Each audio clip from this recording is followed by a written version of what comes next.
Hey YouTube, and hello to all my returning subscribers, and hello to any new viewers checking out my channel, and welcome. So actually I'd say, as it is Asian, American, and Pacific Islander Heritage Month, I just want to make a video to what was it like being an Asian American in the United States Air Force. I know that's kind of awkward and very like weird kind of conversation to have. So, but like, what I mean is like, how was it like how I was raised as an Asian American in a Filipino household, and how it translated to me being in the United States military. How was my experience from being raised as an Asian American? So I can only go based on my perspective and my own, like, how I was raised, and of course like seeing how some of my cousins were, and then of course just hearing the different things. I'm not trying to be stereotypical. What I'm trying to say is my experiences are not like typical of what all Asian American families are. Each family will be different.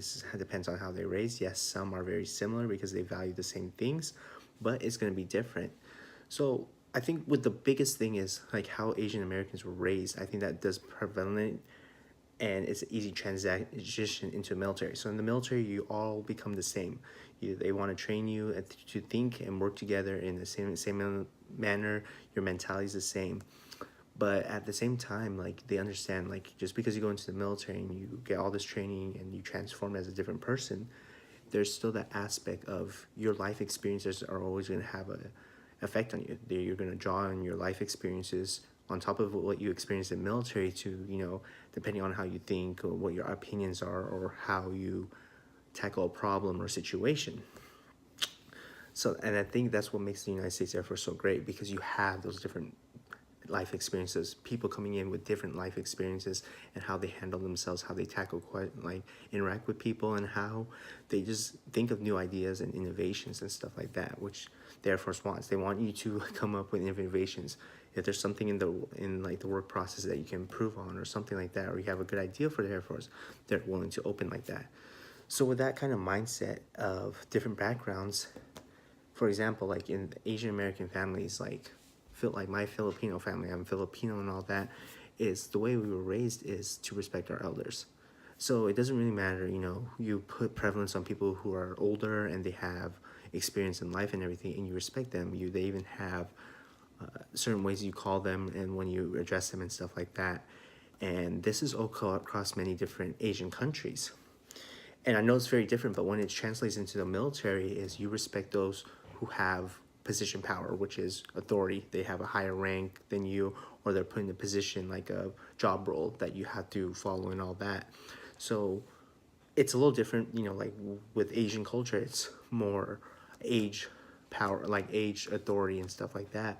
But it was easy to translate because when you look at it, they're my superior, they're my leader that I'm supposed to follow. So that was easy to translate, to follow and respect those I was supposed to be under and who I was supposed to follow. That was one of the biggest aspects that translate.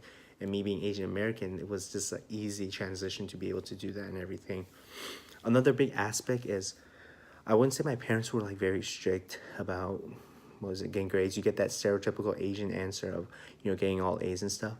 But what my parents, I think, installed in me was the mindset of doing the best you can in a situation. So what I mean by that, like, toward a class and stuff, I always tried to get A's. There were days like, I mean, not days, but there were classes that I got A's and like, B's and B's pluses and all that. But the biggest thing my parents wanted me to pass on is, when you get this grade or you finish an assignment or a project or like a task or something like that, look into it, and did you, in your opinion, to the best of your efforts, were you able to, like, did you do the best you could? Simple as that. They just wanted to know, like, did you do all you could? Did you study? Did you utilize all your resources to be able to do the best that you could do and produce something that you're proud of?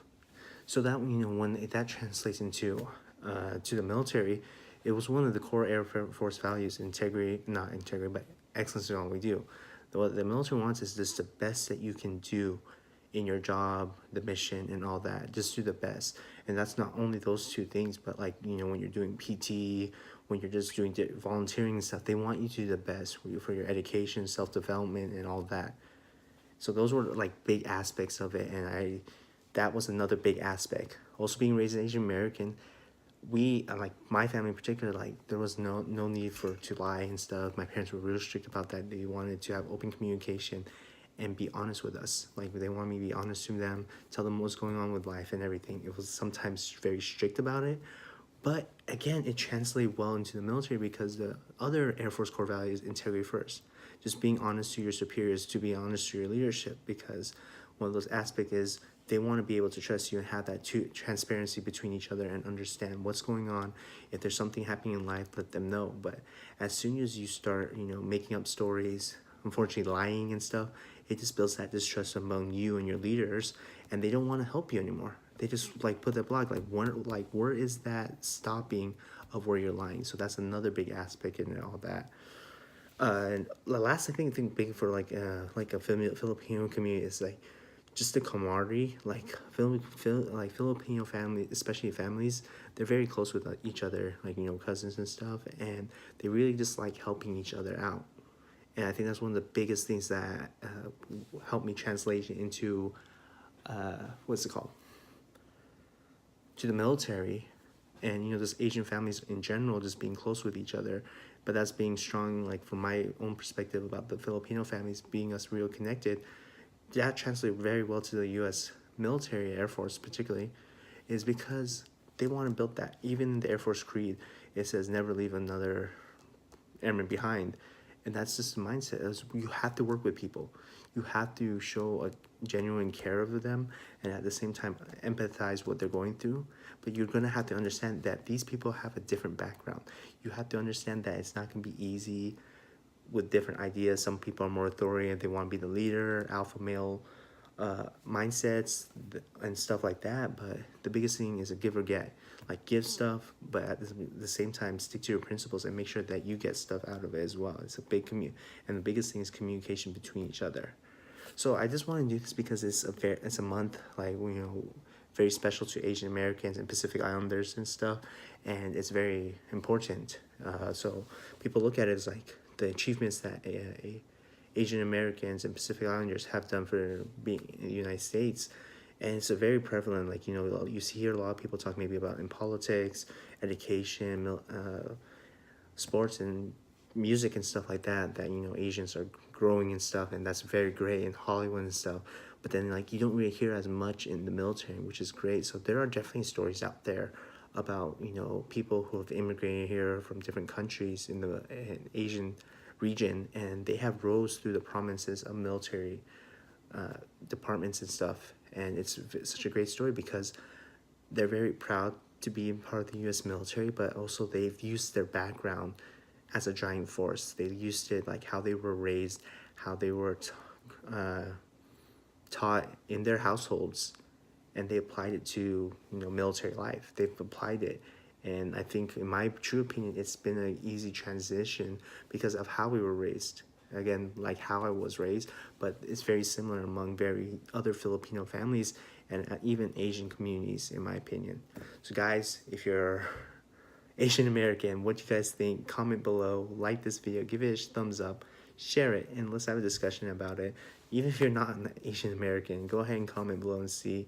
Because what I learned about it in the military is like this: how you're raised, your past experience in life is how you're going to shape into the military. Yes, you're going to get all that training, you're going to get that certain mind style and how the military wants you to be, but you're still always going to pull from your experiences in the past. It's just always going to be with you how you have two different cultures. You have the military culture, and then you have you have the culture you're raised. Simple as that. So keep that in mind, guys.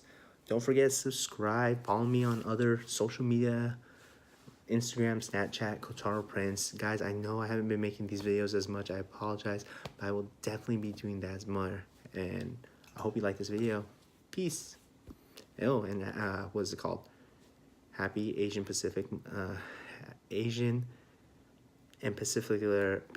Asian Heritage and Pacific Islander Heritage Month, and it's upcoming too. Memorial Day. Thank you all those who have served and paid the ultimate sacrifice. God bless you.